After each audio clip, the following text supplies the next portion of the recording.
Senator Cordy. Thank you, Madam Speaker. Senator Gold, as we return to the Senate here this week, there are many university students across the country who are returning to their campuses. But for thousands of international students who have applied to attend university here in Canada, they are all no doubt under a tremendous amount of stress and facing uncertainties as they continue to wait for study permits. It was reported that as of August 18th, the government was still processing 163,000 applications from international students. With those numbers, and with only 2 weeks before the start of the semester, I would think that many of these students would have missed the start of the term this fall. So, Senator Gold, my question is, would you be able to provide an update to this chamber on the backlog of international student study permit applications? Senator Gold.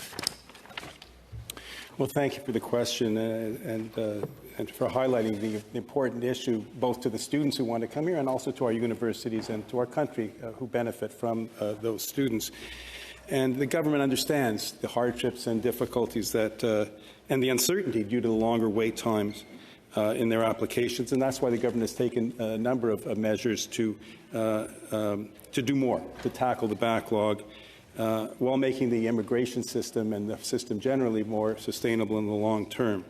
That includes the fact that the IRCC will have hired approximately 1,250 new employees to increase processing capacity. For student permit processing, allow me to share some figures with you. The IRCC finalized almost 560,000 study permit applications in 2021, and that beats their previous record in 2019 by 31%.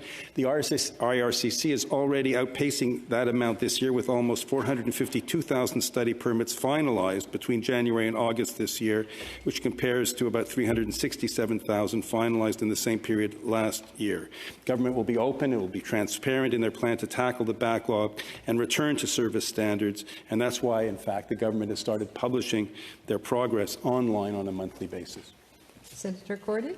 Thank you, Madam Speaker. And thank you very much, Senator Gold, for those statistics. And I wasn't able to jot them all down, but I will certainly take note of them when I get your answer in print. So thank you for that. And you're absolutely right. Our country does gain so much from our international students.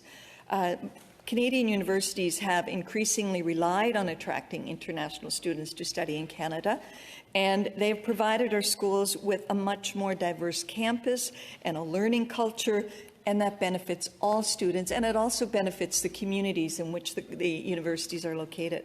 Not surprisingly, Canada's universities have maintained an excellent reputation internationally, and they attract students from all over the world. But this backlog, and I know that you gave information this morning, or this afternoon, but this backlog does threaten all of that. And as application backlogs continue, the fear is that potential students, international students, may start to look elsewhere.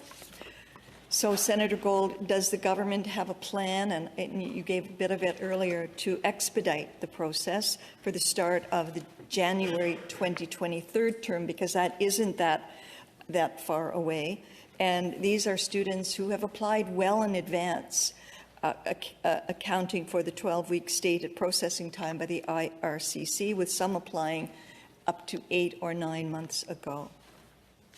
Senator Gold.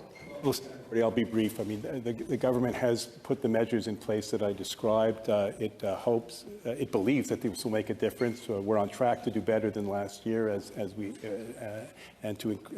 the government will continue to do what it can to clear the backlog and make our university spots accessible to those students from abroad who wish to come.